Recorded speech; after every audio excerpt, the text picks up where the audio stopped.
two. Hey. What's up? What am I saying? Who's feeling right? What?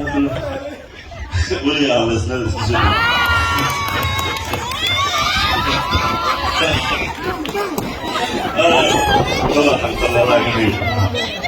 Kega waxaan ku qornaa goodbye dalmaryare ma qandaydiina maa lagu soo sameeyey goodbye dalmaryare eebo waxaan ku qornaa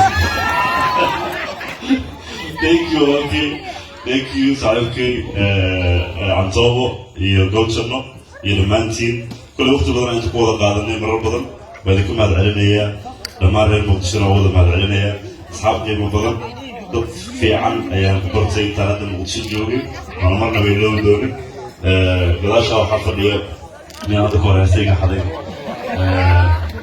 Cabdiweli Ibrahim Garyere my brother aan jeclahay muddana aan waqti soo wada qaadanay shout out to him Khadar RTN Qays waa raggii magaalada igu hayay iyo M24 oo jooga saaxiibkay walaalkay hadda ku salaamaya dhammaantiin hadda ayuu salaamaya kulligii waxaan leeyahay waan jeclahay